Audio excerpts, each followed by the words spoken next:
lo llevará con mucha utilidad. Doctora Stephanie, un gusto, doctora, y nuevamente agradecerle por su presencia.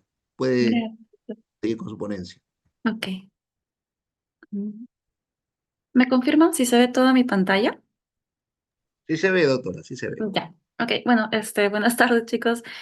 Como el doctor me presentó, soy la doctora Estefania Espinosa, soy exalumna del doctor cuando hice semiología y medicina interna en Loaiza. Actualmente soy neuróloga. Hice tanto pregrado y posgrado por la Universidad San Marcos. También soy docente de morfofisiología en la Universidad Científica del Sur y soy auditora médica. Entonces, pues el doctor me comentó que haga tal vez algún tipo de revisión, casos clínicos en cuanto a lo que era semiología de neurología. Entiendo de que este capítulo ya lo han llevado como tal vez como para saber si tenemos como que un basal. Sí, Entonces, doctorita, ya ya lo han terminaron ya, llevado. Perfecto. ayer. Excelente. Entonces va a ser algo mucho más, pues, interactivo. Quiero ver si acá los tengo. Ujú. Porque dado que ya lo han llevado, entonces tal vez lo podemos hacer un poco más interactivo con todos, de tal manera que así pueda no sea algo solamente unipersonal. Entonces, sabemos que el estudio de la semiología es la evaluación de los signos y síntomas, pero específicamente para el caso de neurología, estos signos y síntomas nos van a permitir identificar síndromes que a la larga para nosotros es muy importante para cuando evaluamos lo que es localización, topografía, etiología y demás. ¿Orienta la parte etiológica? Sí, porque en neurología utilizamos mucho el tema de los tiempos. No es lo mismo un paciente que acude a nosotros con un evento hiperagudo de minutos, de segundos, tal vez, a un paciente que acude con un tiempo ya de cuadro clínico de semanas, de meses o de años. Y según cada uno de estos apartados, pues nosotros vamos a poder determinar más o menos a qué tipo de patología nos estamos orientando, nos estamos encaminando. Se dice mucho de que el neurólogo siempre en función a su evaluación clínica puede determinar dónde es la localización y aunque actualmente hacemos tal vez mucho uso de los exámenes auxiliares o utilizamos mucho lo que es el tema de la resonancia, es muy interesante o para nuestro aprendimiento, tanto como residentes, médicos de primer nivel de atención y demás, poder hacer uso de nuestra semiología básica, porque no necesariamente a donde nos vayamos vamos a encontrar algún tipo de prueba, imagen o demás. Así que es muy importante hacer esta parte y esta disquisición. El diagnóstico está basado netamente en el cuadro clínico y utilizamos los exámenes de apoyo solo como eso, apoyo, no para que en sí vayan a confirmar nuestro diagnóstico. Diferente van a ser algunas patologías en neurología que tienen un poco más de índole ser un poco más profunda o nuevas patologías que, por ejemplo, allí sí hacemos uso de algún examen de laboratorio, sérico y demás, pero siempre guiado por nuestro enfoque clínico que hemos desarrollado con el paciente.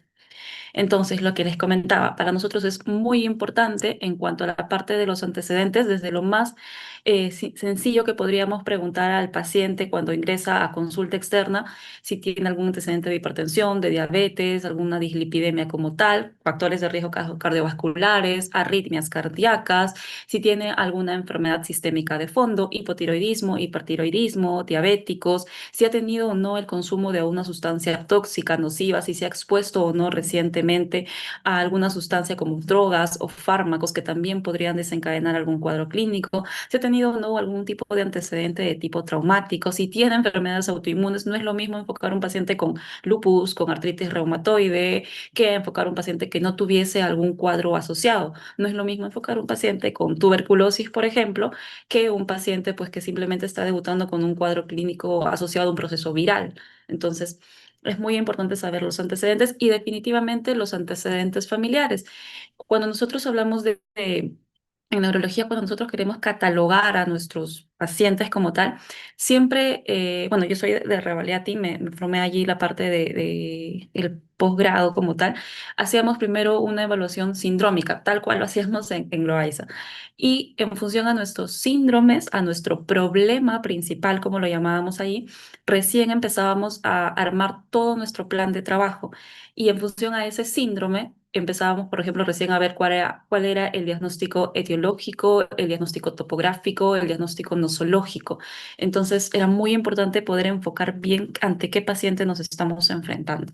En la historia clínica, lo que les decía, ¿no? El inicio del cuadro, un paciente que viene a ustedes con algo súbito, abrupto, que de pronto ha iniciado teniendo un estado basal tal vez completamente tranquilo, sin mayor compromiso, a nosotros nos puede enfocar más a algo vascular frente a un paciente, por ejemplo, de que ya tiene un cuadro mucho más larvado en semanas, en meses, nos podría enfocar más a un cuadro tal vez de tipo inflamatorio, de tipo tumoral o un cuadro más subagudo también.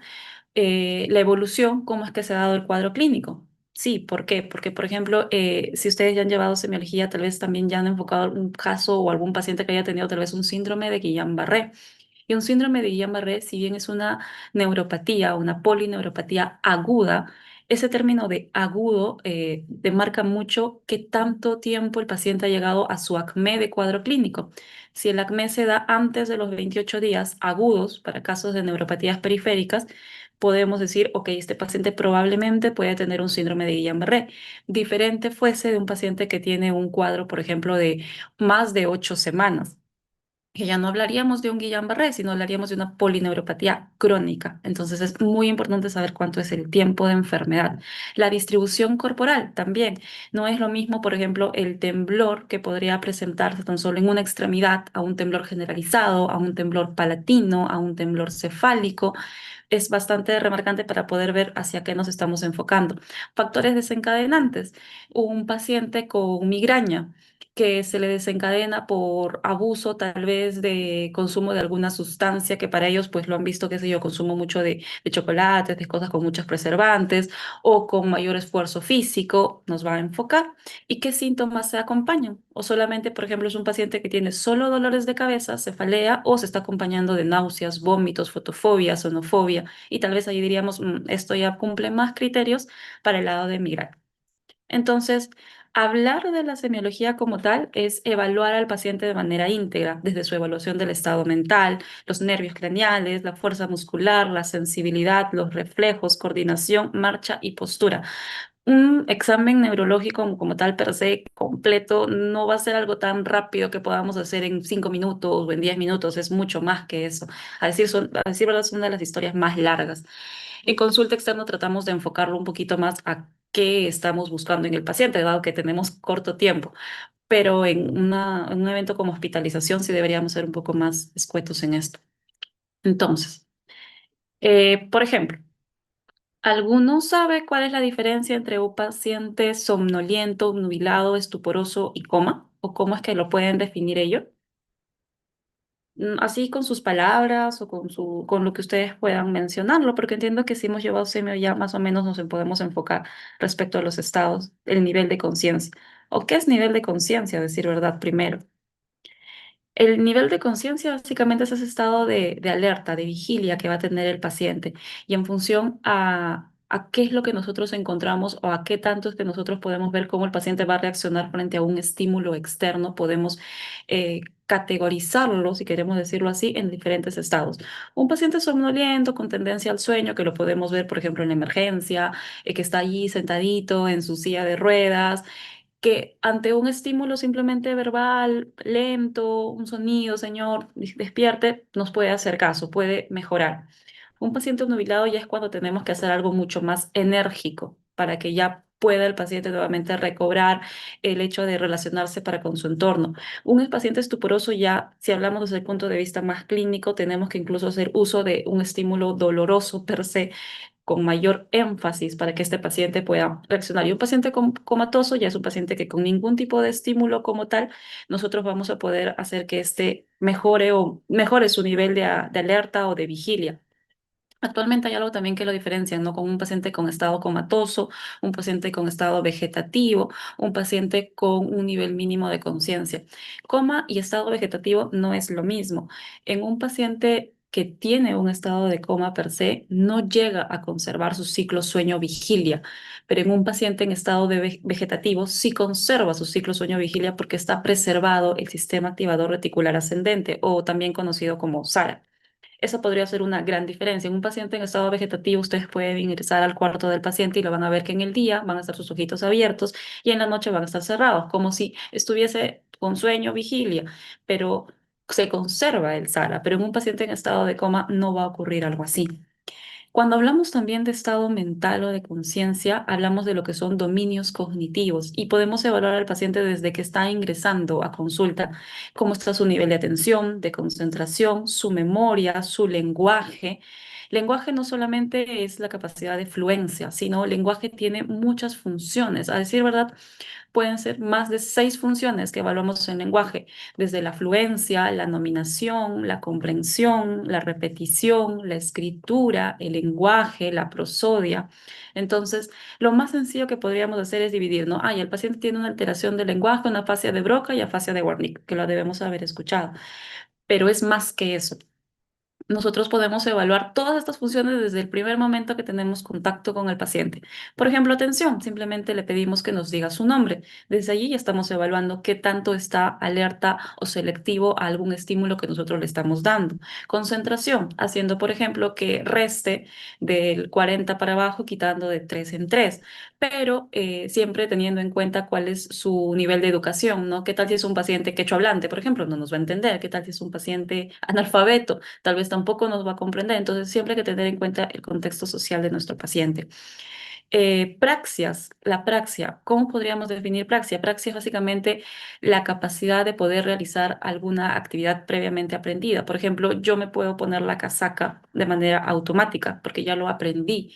¿Qué pasaría si pierdo esa capacidad? Por ejemplo, lo que ocurre en el Chavo del Ocho es un ejemplo muy clásico que ponen el de la chilindrina cuando se pone su ropita al revés. Es una apraxia del vestir, o sea, un acto que debería ser automático, vestirnos y saber hacerlo, ella no lo sabe hacer, eso sería una apraxia. Y tiene una localización anatómica. Las praxias sobre todo se localizan a nivel parietal y sobre todo parietal derecho. El cálculo, la abstracción, la introspección, el juicio, las funciones ejecutivas, la capacidad de decisión, tienen un lugar, una localización, sobre todo sus redes más a predominio prefrontal o frontal dorso lateral. Entonces, esa atención, ¿qué es? Es esa capacidad que tenemos para poder reconocer y responder a los cambios ante el entorno, ¿no? Le decimos, por favor, repita tales dígitos. Estaríamos evaluando en ese momento también memoria, memoria inmediata, pero al mismo tiempo yo estoy evaluando atención. Veamos neurología no como una prueba que va a ser una cosa solamente en particular, sino con una prueba podemos determinar diferentes tipos de funciones en nuestro paciente. O, por ejemplo, le podemos decir al paciente, del 10 para abajo, empiece a decirlo en voz alta, no 10, 9, 8, o sea, solamente estoy viendo atención. Allí no estoy evaluando concentración, memoria, solamente atención, que haga una actividad que yo le estoy pidiendo. Concentración es diferente, es esa capacidad para poder mantener ya esa atención, pero ante un estímulo relevante. Por ejemplo, le digo que lo que les mencionaba, reste de 40 para abajo, quitando de 3 en 3, o que diga los meses del año, pero en sentido inverso, o un conteo reverso de manera larga, o cómo deletrea alguna palabra. La memoria, la capacidad que tenemos para poder adquirir y retener nueva información. Sabemos que evaluamos memoria de trabajo, episódica y semántica. De trabajo simplemente decirle, por ejemplo, que repita unas 3 palabras o unas 4 palabras. Actualmente siempre se ve lo que es el test de Mini-Mental, MoCA, para poder hacer una evaluación, pero hay algunos tests, un test que ahora se llama el test de Rudas, que es un test que nos permite hacer un screening en un paciente con algún tipo de demencia frontotemporal. Entonces, en estos pacientes, por ejemplo, siempre utilizamos, ¿no? Repita usted 4 palabras: café, aceite, huevos y jabón. Estas palabras ya están estandarizadas. Entonces, solamente que lo repita. En ese momento estoy evaluando una memoria inmediata, una memoria de trabajo. Pero si yo le digo, ok, de acá a 5 minutos yo voy a volver a preguntarle y necesito que lo vuelva a repetir, eso ya es una memoria un poco más episódica, ya es un evento específico. Y una memoria semántica con algún tipo de definición que le podría preguntar, con algún tipo de evento asociado al lenguaje o demás. En lenguaje, lo que les mencionaba, las funciones del lenguaje no solamente es esa capacidad para poder emitir. o para poder comprender, sino lenguaje es mucho más que eso, es nominar, fluir, comprender, repetir la lectura y la escritura.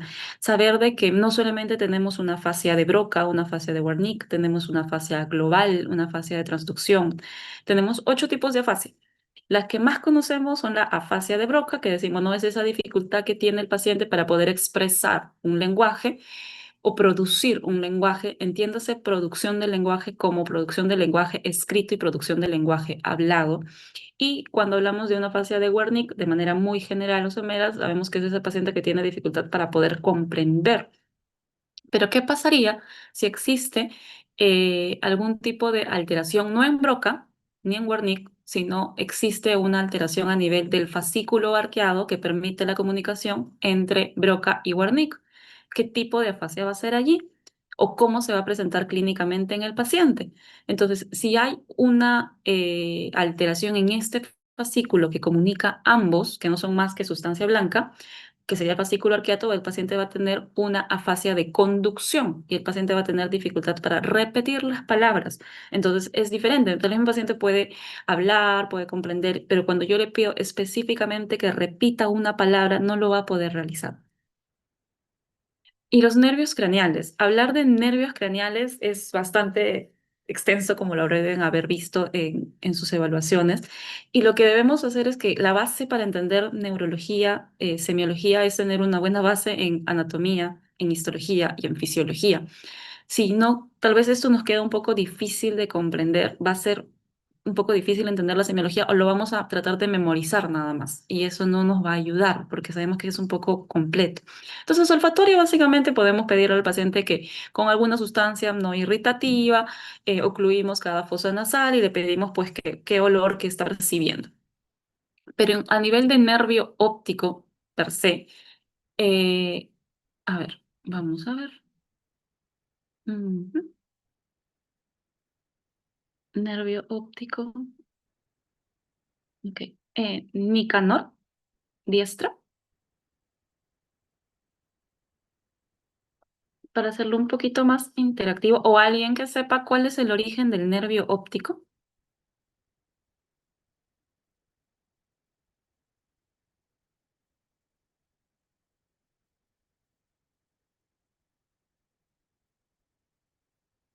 Avanto, Anderson.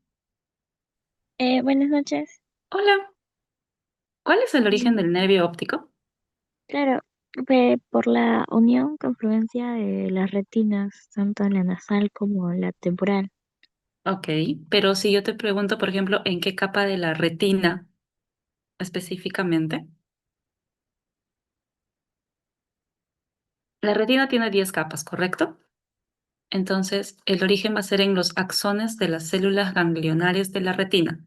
Muy bien, la respuesta que has dado, que en cuanto a, bueno, sale de allí, se unen, forman lo que es el quiasma y después forman lo que es las cintillas ópticas y llegan hasta corteza. Pero, por ejemplo, ya desde ahí vemos que esto inicia mucho más antes, ¿no? Inicia a nivel de retina, pero está súper bien lo que me has comentado. Entonces, saber esto es importante porque no es lo mismo, muchas gracias, no es lo mismo un paciente que tenga un compromiso, por ejemplo, a nivel netamente de retina, un paciente que tenga un compromiso a nivel de quiasma óptico. Por ejemplo, quiasma óptico, ¿qué tipo de hemianopsia va a presentar el paciente? Cualquiera, sí, sin problema pueden participar, para no llamarlos. La bitemporal. Exacto, una hemianopsia heterónima bitemporal. Muy bien. Si yo les pregunto qué tipo de compromiso o qué tipo de manifestación va a tener un paciente que tiene un compromiso, por ejemplo, del tracto óptico izquierdo,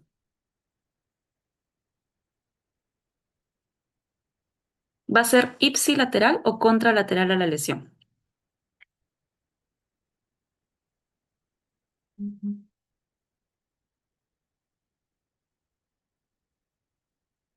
Todo lo que sea por delante del quiasma óptico va a ser ipsilateral a la lesión. Por ejemplo, si yo agarro y provoco un traumatismo sin querer a nivel de su retina derecha y que la eminencia que sale de ahí, que va a ser el nervio óptico derecho, lo golpeo, que no se va a dar, pero que lo voy a, ya, va a ser ipsilateral. Pero todo lo que está quiasma óptico, como lo mencionaron, ¿no? Una hemianopsia heterónima bitemporal. Y todo lo que está después del quiasma detrás del quiasma óptico, va a ser una hemianopsia homónima contralateral a la lesión. Por ende, si yo les digo, por ejemplo, que tenemos una alteración a nivel de tracto óptico izquierdo que está después del quiasma óptico, entonces este va a tener un compromiso más de tipo una hemianopsia homónima derecha. Este PDF se los puedo pasar porque es de una academia que sin querer formamos con otro neurólogo. Y pues de ahí lo tratamos de hacer un poquito más resumidito, así que no hay problema, se los paso después. Cuando evaluamos lo que es nervio óptico, evaluamos la agudeza visual con la cartilla de Snellen, evaluamos la visión de colores con el test de Ishihara, los campos visuales que podemos hacer campimetría por confrontación, el fondo de ojo. Eh, ¿Cómo es un fondo de ojo normal? ¿Habremos visto con oftalmoscopio? No sé si acá lo tengo, déjenme ver. Lo adelanto un poquito. No se preocupen que más que todo hay un montón de diapositivas, pero lo sustancial no es que todo lo vamos a hacer. Vamos a hacer lo más importante. Un fondo de ojo normal es así. Lo que ustedes primero tienen que ubicarse siempre es qué tipo de ojo es. ¿Es ojo derecho o es ojo izquierdo? Eso es muy importante.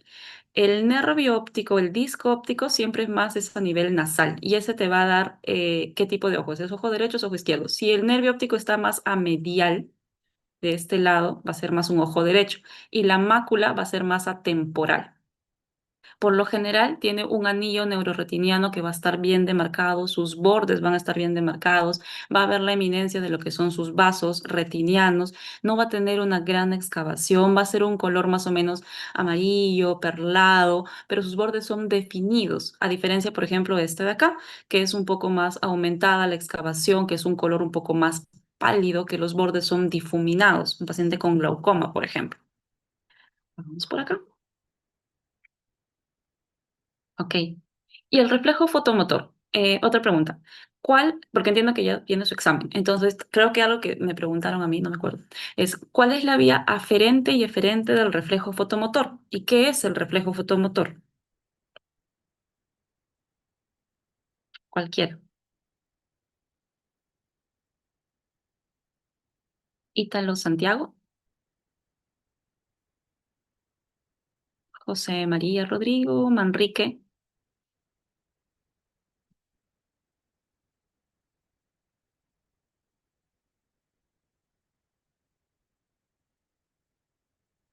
Sabemos que hablamos cuando hablamos de lo que es el reflejo fotomotor o en sus palabras sencillas, ¿cómo es que ustedes evalúan el reflejo fotomotor?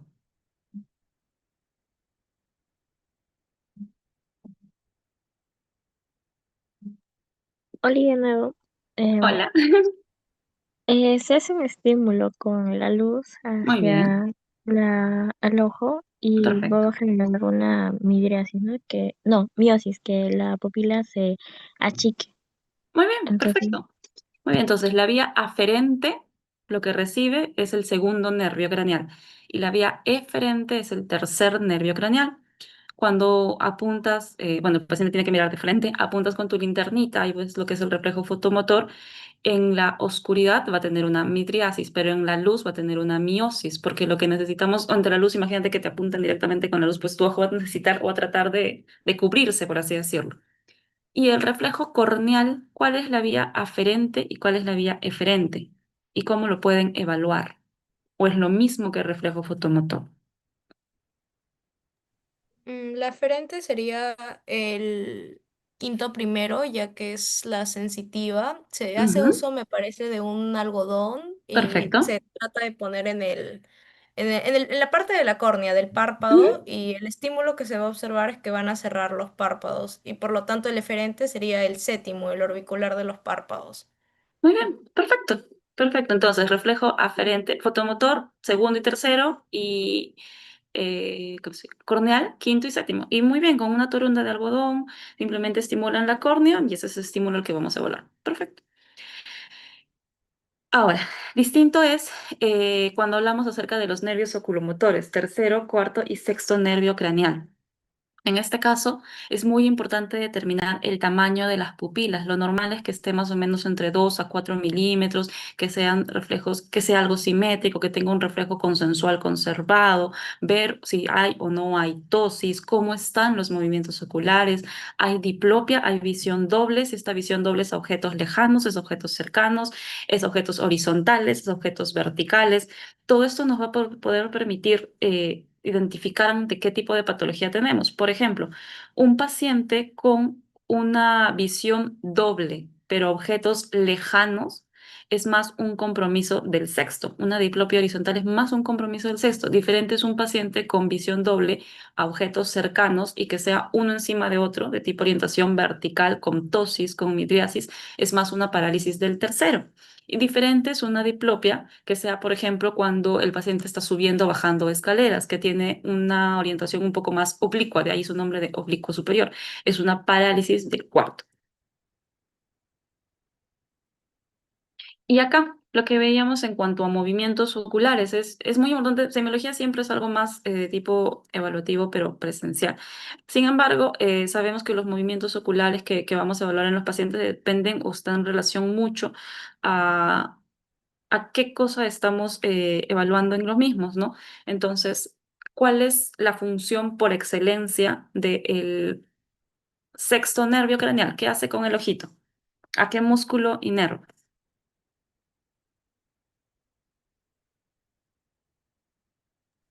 Al recto externo o Recto. lateral. ¿Y qué hace con el recto externo? ¿Qué hace el ojito? Lo lleva hacia lateral. Sería abducción, me parece. Abducción. Perfecto. Muy bien. El recto interno. ¿Quién lo inerva? El recto mediano, el recto interno. El patético. El recto interno. Ah, no, no, no. El tercero, ¿no es cierto? Sabemos que de todos nuestros músculos oculares, nuestros nervios oculomotores, tenemos el tercero, el cuarto y el sexto. Y lo único que tienen que acordarse es de que dos funciones lo cumplen otras y las demás es el tercero. El recto externo o el recto lateral, que va a provocar la abducción, del ojito lo tira hacia afuera, que va a ser el sexto, y el oblicuo superior, que está dada por el cuarto, que siempre cuando hablamos de movimientos oculomotores, en sí tenemos tres tipos de acciones que tiene un nervio: una acción primaria, una acción secundaria y una acción terciaria. La acción primaria del oblicuo superior es la intorsión. La acción secundaria es la depresión y la acción terciaria es la abducción. Básicamente es un poco más escueto. Solamente en rectos, sí, ¿no? El sexto hace la abducción y el tercero que inerva al recto medial hace la aducción. Es el único movimiento primario, pero para los otros músculos, que es el recto inferior, el recto superior, el oblicuo inferior, el oblicuo superior, sí hay acción primaria, acción secundaria y acción terciaria. El trigémino, que más o menos ya lo hemos hablado, lo hemos evaluado en función a lo que es el reflejo corneal, que va a ser la vía aferente, pero que sabemos que esto está muy asociado con lo que es la función, la inervación en cuanto a los músculos de la masticación.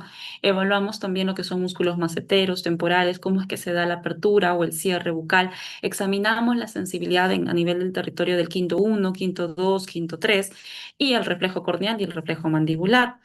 Un paciente con patología de nervio facial, por lo general, y que llegan a cada rato a la consulta, diferencia usted cuál es o cómo es que usted podría evaluar una parálisis facial periférica de una parálisis facial central. El signo de Bell. ¿En qué parálisis la vemos? ¿En una parálisis facial periférica o en una parálisis facial central? ¿O qué es el signo de Bell, tal vez?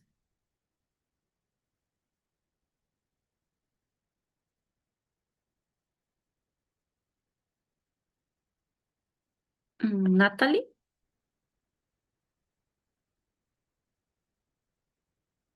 Reyes Cabrera.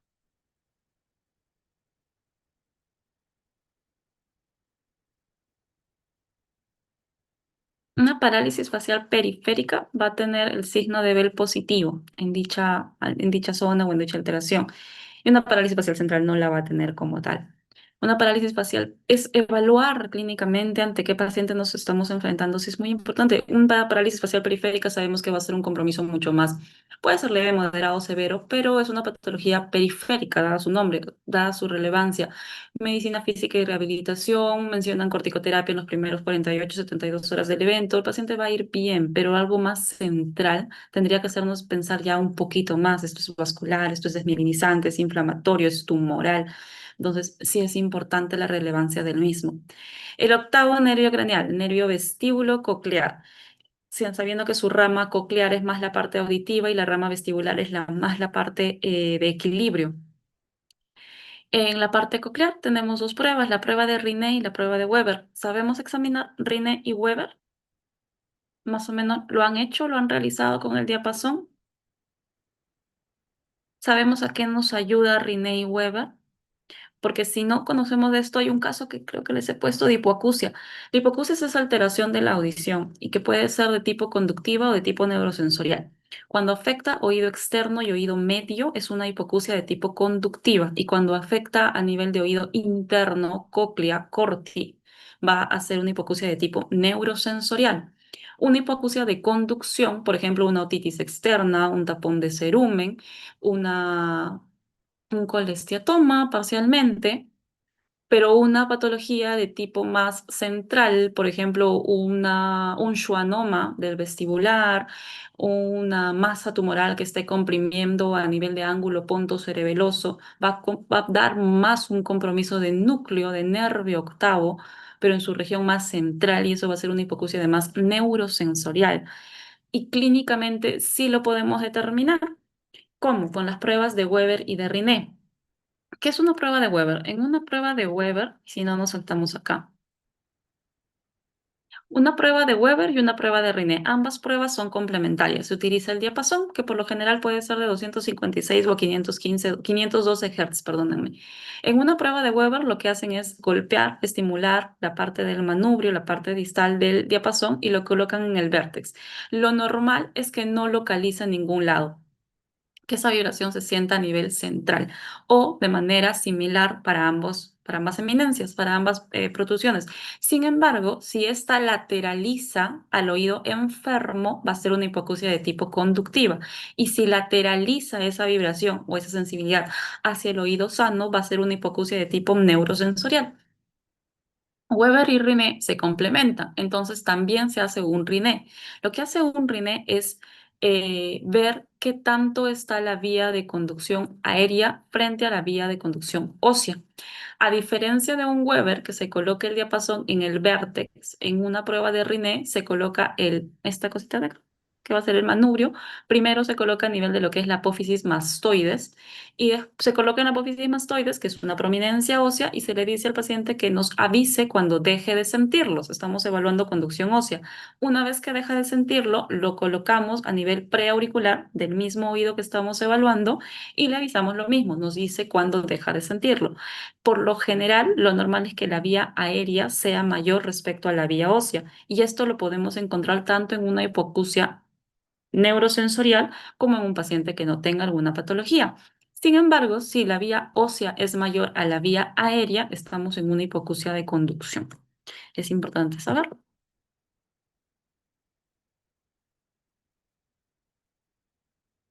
Ok.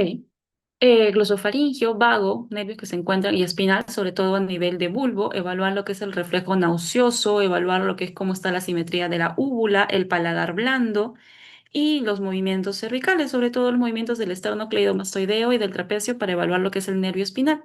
Y el hipogloso, sobre todo, qué tanto puede protruir la lengua, qué tanto es el movimiento o la desviación. Se sabe que si la lengua desvía ipsilateralmente es una lesión más periférica, y si desvía más contralateralmente es una lesión de tipo central.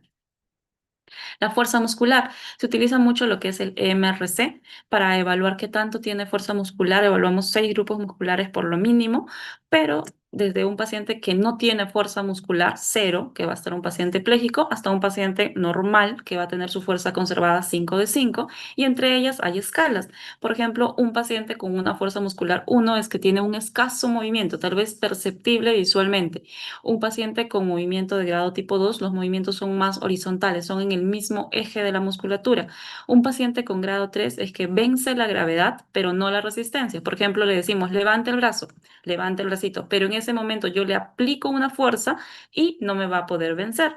Un paciente con grado tipo 4 vence la gravedad y yo le hago fuerza e intenta estar en contra de la fuerza que yo estoy dando. Parcialmente intenta vencer la resistencia, pero no logra hacerlo del todo. Y un paciente grado 5 que ya es una fuerza normal. Les puse esto de acá porque es importante en la parte de semiología los movimientos anormales. Sabemos que cuando hablamos de movimientos, ya. Hay movimientos rítmicos y arrítmicos. Un temblor es un movimiento más rítmico. Tenemos temblor de reposo, temblor de intención, temblor postural. Un temblor de reposo característico de un paciente con enfermedad de Parkinson. Un temblor de intención, un paciente más característico de un paciente con una patología de tipo cerebelosa. Un movimiento arrítmico, como por ejemplo atetóxico, que es más a nivel distal, brazos, manos o pies. Una distonía, que es esa cocontracción marcada de un grupo muscular. Por ejemplo, las tortícolis, que son muy conocidas.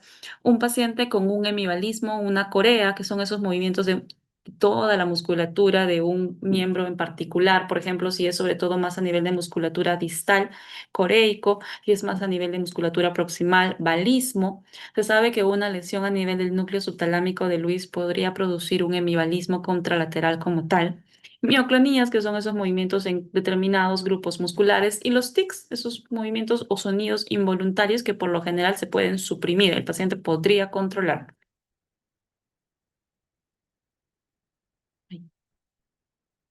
La sensibilidad. Sensibilidad no solamente es decir a nuestro paciente, ¿me sientes cuando te toco? Realmente sensibilidad es más allá que eso. Y esto nos remonta mucho a lo que es médula espinal, a lo que son las vías espinotalámicas, a lo que son las vías de cordón posterior. Entonces, una sensibilidad sencilla, tacto, protopático, duro, grosero, dolor y temperatura. Tal vez estamos hablando más, por ejemplo, de un cordón anterolateral a nivel de médula espinal. Diferente es una vía de sensibilidad de tipo epicrítica, que es un tacto un poco más fino, diferenciar dos puntas que están tocando, por ejemplo, la superficie de una mano, diferenciar o tener un aspecto discriminativo de un objeto que es romo o no romo. Estos tienen su ubicación más a nivel de cordón posterior de médula espinal. La propiocepción consciente o inconsciente. La propiocepción inconsciente siendo el tono muscular o la contracción muscular que se puede dar en reposo, cuando, por ejemplo, estimulamos con nuestro martillito y buscamos algún tipo de reflejo, o la propiocepción consciente, evaluando lo que es la vibración, la palestesia, la batiestesia, la propiocepción, que también tiene más una ubicación a nivel de cordón posterior. Entiéndase propiocepción como tal, per se, a la posición de una parte del cuerpo en el espacio, como tal. Yo sé que estoy sentada, yo sé que mi mano está en este momento doblada, que mi pierna está extendida. Esa capacidad de saber en qué lugar o en qué ubicación se encuentra una extremidad es esa propiocepción. Entonces, ahora sí, quise pasarles esto porque ahora sí vamos a participar, porque ya se secó mi garganta, entonces necesitamos que ustedes hablen. Empezamos con el primer caso clínico. Una paciente mujer de 30 años acude al médico por presentarles ese subrayado en rojito. Debilidad creciente en ambas piernas durante 7 días. También refiere hormigueo en miembros inferiores que se agravan al ducharse. Tuvo relaciones sexuales con una pareja masculina, no usó preservativo, tiene una temperatura de 37,8.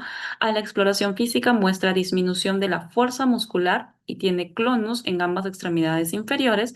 El reflejo rotuliano es 4 más positivo bilateralmente y tiene una respuesta plantar extensora en ambos miembros inferiores. No tiene reflejo abdominal y tiene la siguiente resonancia magnética. No les voy a pedir diagnóstico porque sé que estamos en semiología, tal vez se los puedo decir al final, pero me gustaría pedirles acá, sí, cuando hablamos de clonus y de respuesta plantar extensora, ¿qué tipo de compromiso de motoneurona ustedes pensarían que está teniendo? ¿Compromiso de motoneurona superior o compromiso de motoneurona inferior y por qué? Sería motoneurona superior, primera motoneurona por la hiperreflexia, más que todo No, que se relaciona más con el clonus y con Babinski. perfecto. ¿Algún otro signo de motoneurona superior que no esté en el caso?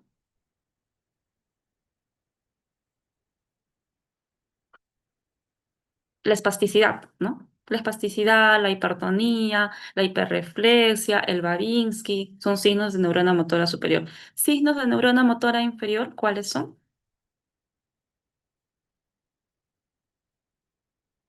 Sería lo contrario, una hipotonía, una parálisis, hiporreflexia también. Hiporreflexia, fasciculaciones, atrofia muscular. Ok, muy bien. Tiene debilidad creciente en ambos miembros inferiores, refiere hormigueo, o sea, tiene compromiso sensitivo, tiene compromiso motor, disminución de fuerza, clonus, perfecto. Con esto no me dice cómo está, no sé si estoy viendo mal, pero no me dice cómo está esfínter. Pero más que pedirle una resonancia magnética de encéfalo, que está bien pedida, yo le pedía una resonancia de médula, porque tiene compromiso de ambos miembros inferiores. ¿O mantiene relaciones sexuales? No, sensibilidad y miembros superiores. Es un paciente con una esclerosis múltiple, el caso tal. Es una enfermedad autoinmune degenerativa que muchas veces pasa desapercibido en el paciente, pero que si hacemos un examen clínico completo, una evaluación completa como tal, podemos encontrar muchos hallazgos. Por ejemplo, si ustedes tuviesen un paciente en su emergencia, en la emergencia, porque llegan muchas veces por la emergencia y los mandan a casa, que tiene debilidad, que tiene alteración de la sensibilidad. Y de Yapa les dice, ¿sabe qué? Tengo, relaja esfínteres.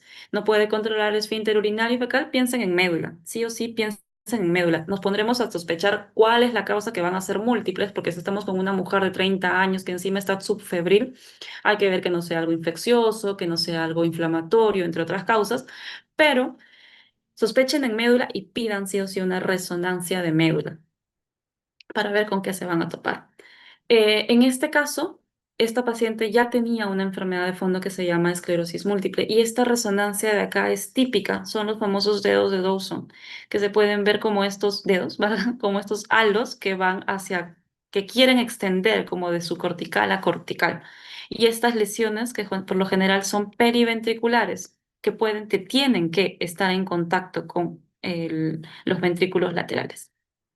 Y acá les ponía, ¿no? Un compromiso de primera en motoneurones, un paciente con espasticidad, no tiene fasciculaciones, con hiperreflexia, con signo de Babinski o llamado respuesta plantar extensora, como lo hemos puesto en el caso clínico, y un signo de segunda neurona que es más flacidez, más atrofia, pero por denervación, evidencia de fasciculaciones, con hipo o arreflexia, y no tiene esa respuesta plantar alterada.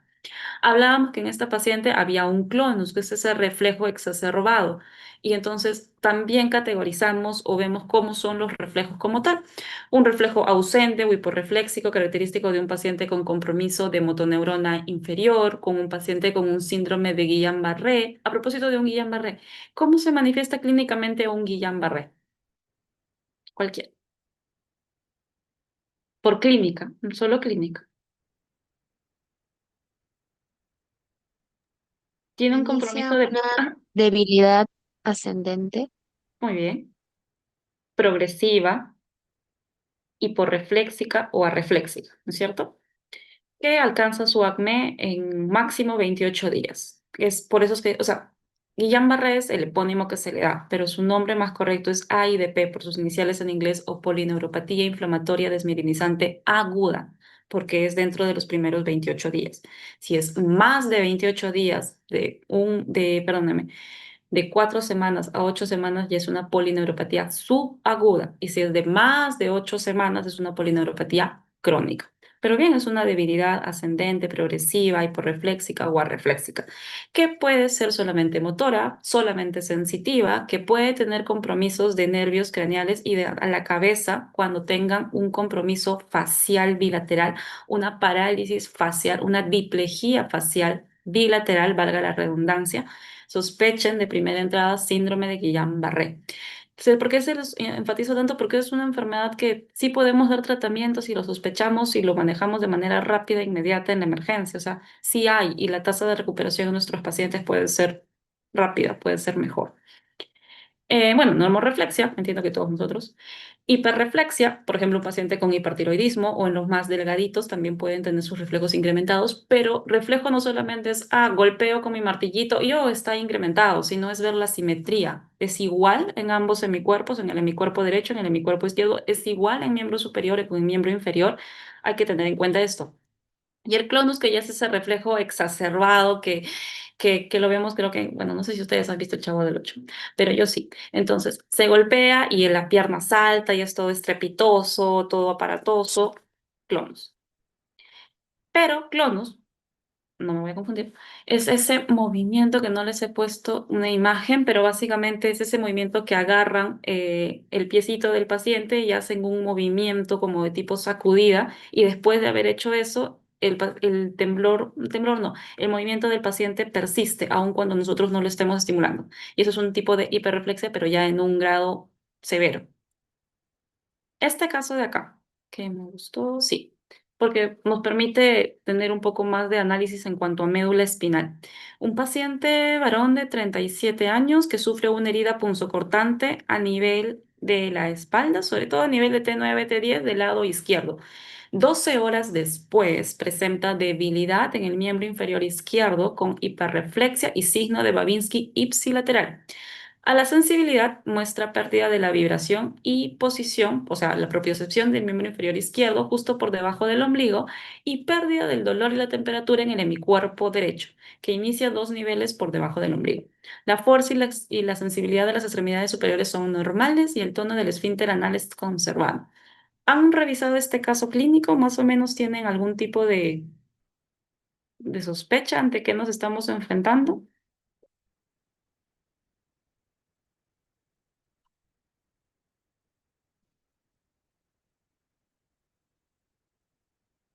¿Alguno?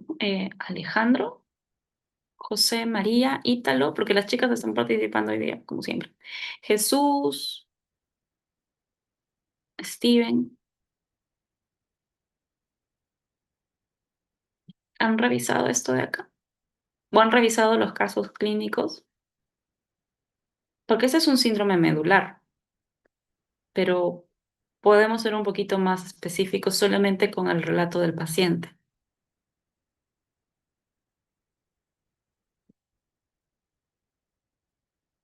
Natalie, Ítalo. Mm, mm, mm.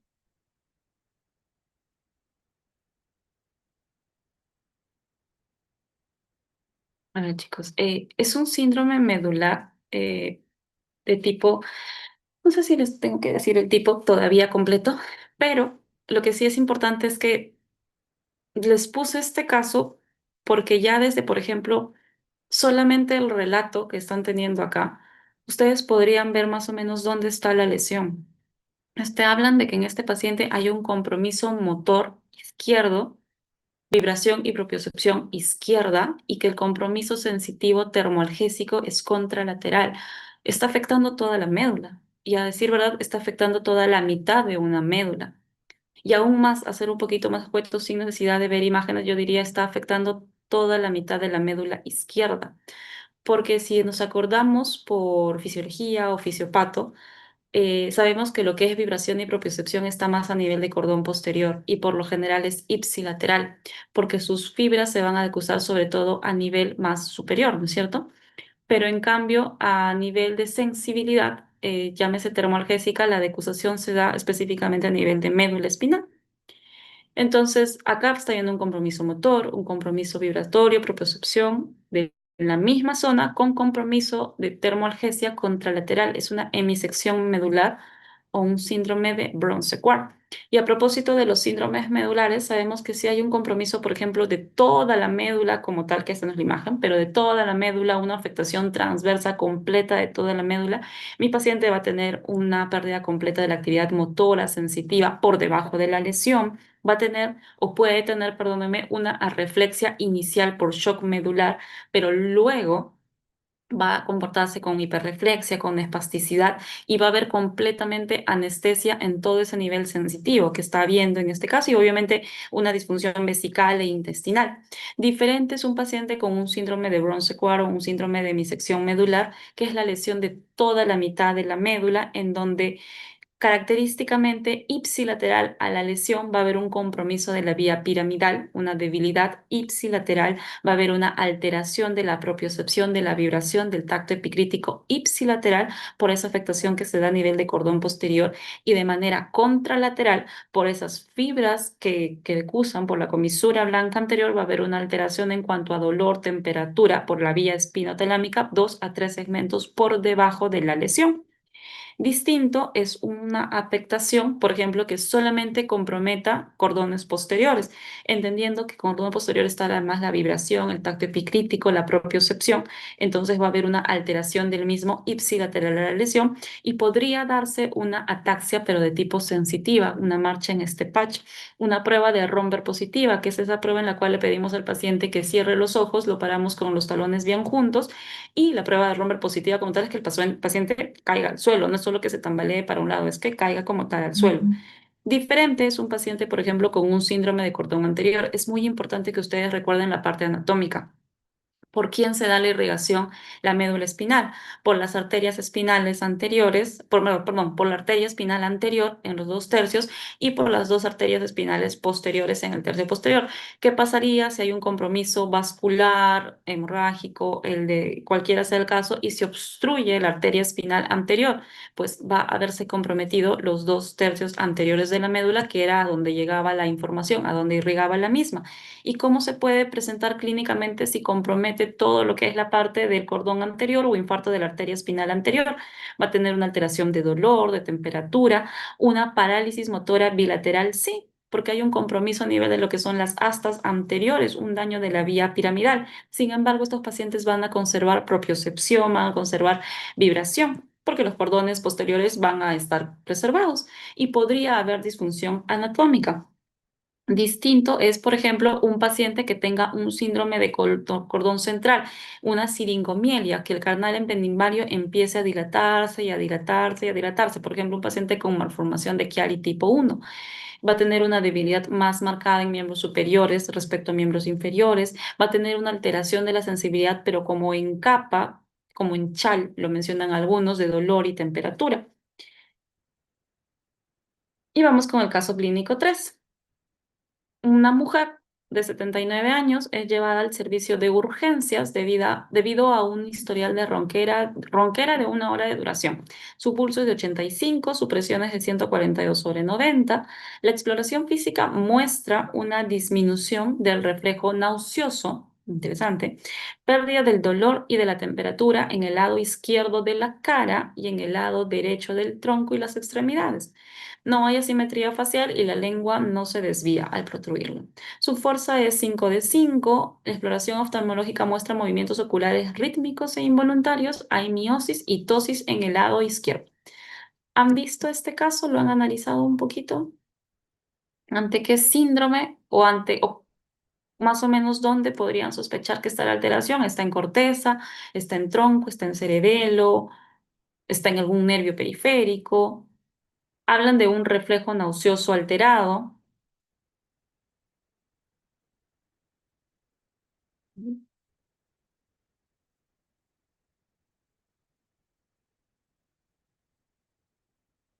Y tiene alteración del dolor y de la temperatura en el lado izquierdo de la cara. Cuando ustedes hablen o vean tronco encefálico y todos los síndromes que están alrededor, es muy importante que recuerden, igual que en médula, la irrigación. El tronco encefálico data su principal irrigación de lo que es la arteria basilar, que está formada por las arterias vertebrales que a su vez son ramas de las arterias subclavias. La basilar va a tener diferentes ramas y la vertebral también. La basilar termina en la cerebral posterior, en la cerebelosa superior y en la cerebelosa anteroinferior. Y la vertebral nos va a dar origen a lo que es la arteria cerebelosa posterior-inferior. Según se dé una afectación de cada uno de estos vasos, se va a producir un síndrome. Hay un síndrome muy característico que es el síndrome de Wallenberg, que se da por un compromiso más a nivel de arteria cerebelosa posterior inferior que es una rama de la arteria vertebral, y o PICA, conocida por sus iniciales, que es un síndrome vulvar lateral, y es aquella en la cual clínicamente puede haber una alteración en cuanto a dolor y temperatura ipsilateral a la lesión, que era lo que tenía la paciente, por un compromiso del núcleo espinal del trigémino, una alteración del dolor y temperatura contralateral en miembros superiores y miembros inferiores por una afectación del tracto espinotalámico. Sin embargo, estábamos hablando más de un compromiso vulvar lateral, y sabemos que los núcleos a nivel vulvar, o perdón, los núcleos que se encuentran, claro, a nivel vulvar son los núcleos del noveno, del décimo, del onceavo y del doceavo. Entonces, no es de sorprender que esta paciente o este paciente pueda cursar con disfagia, disfonía, alteración del reflejo nauseoso por obturación o alteración del núcleo ambiguo. Aparte, sabemos que el octavo surge a nivel bulbo-protuberancial. Entonces, los núcleos vestibulares que se encuentran sobre todo a nivel de protuberancia, que son 4 núcleos vestibulares y 2 núcleos cocleares, si hay un compromiso de los núcleos vestibulares por correspondencia, por correlación, el paciente podría tener vértigo, podría tener nistagmus, podría tener ataxia, y más asociado a eso, eh, colindante o cercano a lo que es en este caso la zona de tipo vulvar, está el pedúnculo cerebeloso inferior. Y si hubiese un compromiso de esa zona, el paciente también podría tener una ataxia ipsilateral. Aparte de ello, podría tener por un síndrome de Horner, tosis, miosis y anhidrosis. Entonces, esta paciente tiene casi todo. Tiene alteración de sensibilidad en la región facial, tiene alteración de la sensibilidad contralateral en miembro superior y miembro inferior, tiene reflejo nauseoso alterado, tenía un síndrome de Horner. Este cuadro nos está gritando por todas partes que es un síndrome de Wallenberg, una obturación a nivel de la arteria cerebelosa inferior izquierda. El caso clínico 5. Un hombre de 69 años acude a consulta por movimientos lentos, rígidos, progresivos desde hace 3 años. La esposa comenta, perdón, que tiene hipomimia facial y que al caminar arrastra los pies. En la exploración neurológica se observa bradicinesia, rigidez en rueda dentada, temblor en reposo en ambas manos, que desaparece con el movimiento, y una marcha festinante con dificultad para iniciar el paso. ¿Qué diagnóstico sospechan en este paciente? Que está un poquito más sencillo el caso, creo. Tiene bradicinesia, rigidez en rueda dentada y temblor de reposo. ¿Alguna sospecha del caso clínico? Parkinson, correcto. Por todas partes nos gritan Parkinson. Entonces, perdóname. Ay, ya. El paciente no presenta alteraciones sensitivas ni pérdida de fuerza muscular. La resonancia de encéfalo es normal, pero le hacen una tomografía por emisión de positrones con una fluorodopa en este caso, donde muestra hipocaptación a nivel de mesencéfalo. El médico sospecha de una degeneración de neuronas dopaminérgicas en la región pigmentada. Sabemos que el Parkinson es un trastorno neurodegenerativo crónico caracterizado por la alteración de las neuronas dopaminérgicas a nivel de la sustancia negra, que la podemos encontrar en mesencéfalo, y por la evidencia en anatomopatología de la presencia de los cuerpos de Lewy o esos acúmulos de alfa-sinucleína, donde clínicamente, característicamente, hay una triada que va a ser la bradicinesia, la rigidez en rueda dentada y el temblor de reposo, y donde no solamente Parkinson es sinónimo de temblor de reposo, sino también pueden haber síntomas no motores, como pueden ser la micrografia, que es esa capacidad para poder escribir y que cada vez escribe más chiquitito, el arrastre de los pies, la hipofonía, la depresión, específicamente como síntoma no motor, la ansiedad, trastornos del sueño, la anosmia, el estreñimiento, la disfunción autonómica, signos y síntomas que pueden empezar muchos años antes de que empiece la rigidez o el temblor de reposo. Que el diagnóstico es clínico, no hay una prueba definitiva. Yo no voy a hacerle una biopsia de mesencéfalo para poder determinar que mi paciente tiene Parkinson como tal, que nos ayuda el criterio clínico, nos ayuda la respuesta a la levodopa definitivamente que damos, y que la neuroimagen es útil, pero para descartar otras causas. No es un cuadro clínico característico, pero no para que me enfoque que sí o sí estamos ante un caso de enfermedad de Parkinson. Entonces, característicamente, ¿no? Nuestro adulto mayor con rigidez en rueda dentada, con temblor de reposo que puede ser de 4 a 6 Hz, con esa marcha festinante que arrastra el piecito, que en la mano tiene como movimiento en cuentamonedas, cara de póker lo ponen acá, pero decimos hipomimia facial, que tiene esa postura encorvada, esa bradicinesia, esa lentitud, que puede tender a la depresión, a la ansiedad, al estreñimiento, camina dando pasitos cortos, y cuando le decimos que gire, giren más. Al girar deberíamos ser solamente dar 3 pasos, pero ellos dan más de eso. Y vamos acá. Un hombre de 68 años, hipertenso, controlado. Genial. Consulta por pérdida progresiva de la visión periférica. No refiere dolor ocular ni enrojecimiento. Al examen visual conserva su visión central, pero no percibe los estímulos de la periferia. El tono tiene una presión intraocular elevada y a la oftalmoscopía muestra una excavación papilar aumentada con adelgazamiento del anillo neuroretiniano. ¿Ante qué cuadro clínico nos estamos enfrentando? ¿O qué sospechan?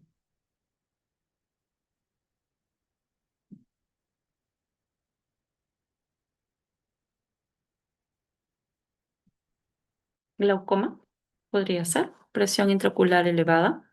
Le hacen un fondo de ojo y es lo que les mencionaba, ¿no? Acá vemos un fondo de ojo normal, acá un fondo de ojo con una papila excavada, con un anillo neuroretiniano que no está tan definido, con un nervio o disco óptico que está completamente pálido. ¿Y por qué se da el glaucoma? Si lo vamos hasta la parte más sencilla, sabemos que la producción del humor acuoso se da por los procesos ciliares del cuerpo ciliar y su drenaje está a cargo de lo que es la malla trabecular por los canales de Schlenk, que se da más o menos un 90% del drenaje del humor acuoso. Si algo, cualquier sea la causa, medicamentos, anatomía, traumatismo, glaucoma, produce esta obstrucción adecuada del drenaje y hay un aumento de la resistencia a nivel de lo que es la malla trabecular, va a incrementarse este humor acuoso porque no se va a drenar y eso va a hacer que aumente la presión intraocular teniendo como consecuencia el desarrollo de glaucoma en el paciente. Por lo general, este paciente con glaucoma va a tener una pérdida de la visión que inicia en la parte más periférica y posteriormente es más a nivel central, que es un proceso degenerativo crónico si no controlamos bien los niveles de presión, porque va a ser tanto el compromiso, tanta la presión que va a aumentar que de manera retrógrada va a empezar a apretar, por así decirlo, todo lo que es la retina y puede haber un adelgazamiento de las fibras neuroretinianas. Y dijimos que el nervio óptico estaba formado por los axones de las células ganglionares de la retina, de allí que también podría haber un compromiso y llegar hasta ceguera. Y este caso clínico 7. Un hombre de 35 años, operario de maquinaria pesada, acude por disminución progresiva de la audición bilateral y tinnitus. Tiene un trauma acústico que por más de 10 años ha estado expuesto a ruidos a más de 100 decibeles y sin protección auditiva. A la exploración, dentro de lo que rescato, prueba de Riné positivo bilateral. Prueba de Weber que lateraliza el oído izquierdo. Audiometría con pérdida marcada de frecuencias altas. Con Riné positivo nomás, yo diría esto es una hipoacusia de tipo neurosensorial, porque dijimos que una hipoacusia neurosensorial es un Riné positivo o también lo podemos encontrar en un paciente normal. Y si estamos hablando acá que estamos en una hipoacusia neurosensorial, sabemos que el Weber va a lateralizar al oído sano. El Weber lateraliza al oído izquierdo, o sea, al oído sano. Entonces el oído más afectado va a ser el oído derecho. Y eso es lo que hablábamos de las pruebas de Weber y de Riné. Un Weber es esa estimulación con diapasón que se da más a nivel de vértex, que lo normal es que o no localice o se sienten ambos por igual, conductiva cuando lateraliza al oído enfermo y neurosensorial cuando lateraliza al oído sano, Riné, siendo Riné la comparación entre vía aérea y vía ósea, siendo normal y neurosensorial cuando la vía aérea es mayor respecto a la vía ósea y conductiva cuando la vía ósea es mayor respecto a la vía aérea. Y listo, chicos. Quise hacerlo hasta acá para que podamos tal vez darle chance al tema de preguntas.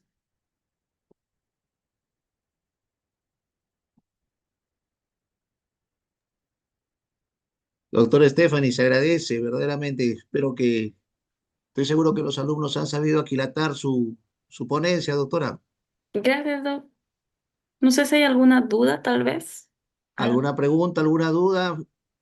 Como han visto, directos alumnos, los diagnósticos son clínicos, semiológicos, anamnésicos, lo que les he transmitido día a día en el examen con los pacientes, la resonancia, la electromiografía, el mapa cerebral, el electroencefalograma, el gadolinio, la espectroscopía, son exámenes auxiliares, como lo dijo la doctora Stephanie, complementarios. El diagnóstico es neuroanatómico, sindrómico, topográfico, fisiopatológico, nosológico, etiológico, y los diagnósticos son netamente clínicos a la cabecera del paciente. No se olviden eso de la esencia de la semiología. Doctora Stephanie, creo que todo está bien claro. Verdaderamente muy agradecido, doctora, y espero que en Ya, otra oportunidad pueda contar con usted también. ya, doctor, gracias, gracias, chicos. Suerte en su examen. Hasta luego. Buenas noches. Luego. Bien, alumnos, aprovechando la presencia de ustedes, no se olviden